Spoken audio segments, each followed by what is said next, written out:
Hey guys, welcome back to my channel Pharma Learning with Deepika. I hope you all are doing great.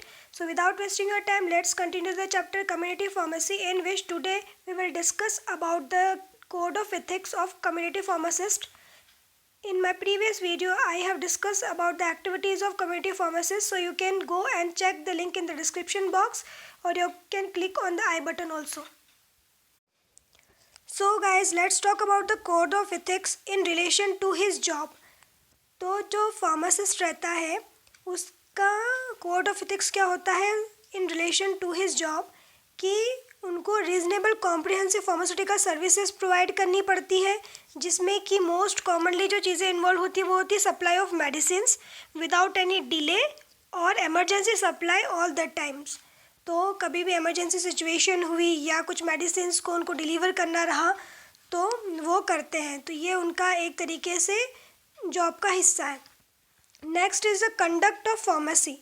So the arrangement of pharmacy should be such that it avoid the risk of accidental contamination in preparation, dispensing and supply of medicine.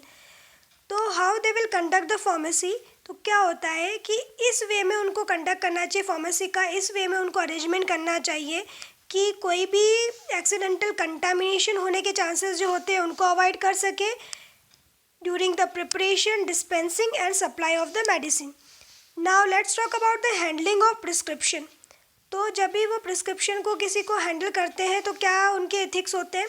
Prescription should be received without any comment over it regarding the therapeutic efficacy. Any question on prescription should be answered with care, should not add, omit और substitute any ingredient of the prescription. तो prescription को handle करते time जब वो prescription को receive करते हैं तो उसके ऊपर कोई भी कमेंट नहीं होना चाहिए रिगार्डिंग द थेरेपेटिक एफिकेसी। और अगर कोई भी क्वेश्चन अराइज होता है अबाउट द प्रिस्क्रिप्शन तो वो उसको केयरफुली आंसर कर पाए। और अगर प्रिस्क्रिप्शन में कोई भी इंग्रेडिएंट मिसिंग होता है या कुछ भी उनको डाउट रहता है तो वो ना उसको ओमिट करें ना सब्सटीट्यूट करें। Now let's talk about the price structure. तो प्राइस स्ट्रक्चर जो रहता है वो फेयर होना चाहिए, keeping with quality and quantity of the commodity. तो क्वालिटी और क्वांटिटी, कमोडिटी की क्वालिटी और क्वांटिटी देख के फेयर प्राइस को रखना चाहिए। Now let's talk about the fair trade practice.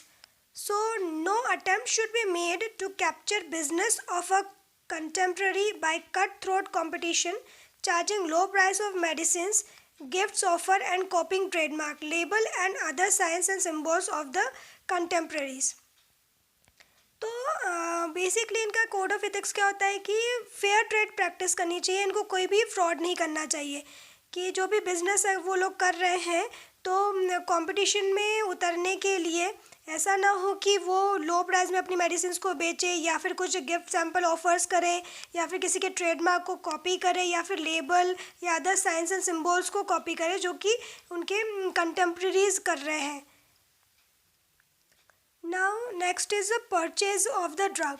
तो drug should be always purchase from the genuine and reputated sources.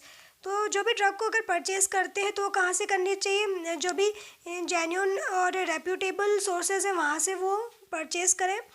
Hawking of drug means door to door sale and sale service method should not be implemented in pharmacy. तो door to door जो services रहती है वो implement नहीं करनी चाहिए, ये code of ethics में आता है। Now next is the advertisement. Advertisement and display in advertisement and display in connection with the medicine sale in an undignified manner should be avoided. तो जो भी एडवर्टीजमेंट या डिस्प्ले करते हैं मेडिसिन का रिलेशन टू द सेल तो वो undignified manner में नहीं होना चाहिए। Limitation of professional activity. तो pharmacists under no circumstances take to medical practice which is to diagnose the disease and prescribe remedies. Therefore, even on request, in case of accident and emergency, the pharmacist can render first aid to the victim. तो कुछ limitations होती है pharmacist के professional activities की कि कुछ अगर circumstances ऐसे नहीं बन रहे हैं कि वो प्रिस्क्राइब करें मेडिसिन तो ना करें और डायग्नोज भी ना करें। अगर लेकिन कोई इमरजेंसी कंडीशन होती है तो वो फर्स्ट एड केयर प्रोवाइड कर सकते हैं विक्टिम को। Next is the clandestine arrangement.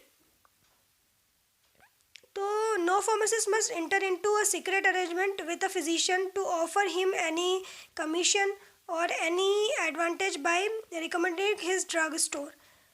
तो क्लैंडस्टाइन अरेंजमेंट में क्या होता है कि कोई भी फार्मासिस्ट को ऐसा नहीं करना चाहिए कि वो सीक्रेटली किसी फिजिशियन के पास जाए, उसको कोई भी कमीशन प्रोवाइड करे कि आप नहीं मेरे ड्रग स्टोर की ही मेडिसिन को रिकमेंड करें। तो ऐसा नहीं करना चाहिए, ये लॉ के अगेंस्ट है। Next is the liberation with public. should always keep updating himself and never disclose any information which he has acquired during professional activities to the third party। तो क्या रहता है कि इसमें कि फार्मासिस्ट हमेशा अपडेटेड रहना चाहिए और कोई भी जो इन्फॉर्मेशन रहती है तो वो डिस्क्लोज ना करे जो डिस्क्लोज नहीं करनी रहती है। Next is the professional vigilance. So it is a duty of the pharmacist to make other bound to fulfill the provision of pharmaceutical and other laws and also be vigilant to stop undesirable activities in the profession to maintain its fair name and tradition। तो pharmacist की क्या duty रहती है कि वो सारे जितने भी फार्मास्यूटिकल प्रोविजंस हैं उनको फुलफ़िल करे, लॉ के साथ में चले, कोई भी जो प्रोफेशनल एक्टिविटीज़ हैं उनको मेंटेन करके रखे और उनके साथ में फेयर रहे, fair with the name and the tradition के साथ में फेयर रहे। So the pharmacist should be an enlightened citizen with fair knowledge of the laws of land, particularly with the enactment pertaining to food, drug, pharmacy, health and sanitization. तो उसको fair knowledge होना चाहिए pharmacist को about the laws, जो भी food है, drug है या फार्मेसी, हेल्थ एंड सैनिटाइजेशन के बारे में पूरा नॉलेज होना चाहिए। Relationship with professional organization. तो जो भी for the scientific, moral and cultural well being he must join all the advance organization and professional colleagues. तो प्रोफेशनल ऑर्गेनाइजेशन के साथ में रिलेशनशिप बनाने के लिए उसको क्या करना चाहिए कि for the scientific, moral and cultural well being के लिए उनके साथ में टच में रहना चाहिए। Now let's talk about the decorum and the propriety. A pharmacist should always refrain from doing all such acts and deeds which are not in consonance with the decorum and propriety of pharmaceutical profession and are likely to bring discredit to the profession. So हमेशा एक pharmacist को decorum और propriety को maintain करके चलना चाहिए। वो कोई भी ऐसा काम ना करे जो कि प्रोफेशन के डेकोरम को या उसके प्रोप्राइटी को अफेक्ट करे।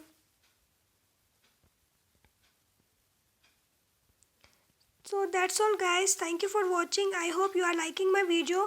If you like my video then subscribe to my channel and share my videos as much as you can with your friends and family members. We'll meet you with the next video. Till then, bye bye, take care.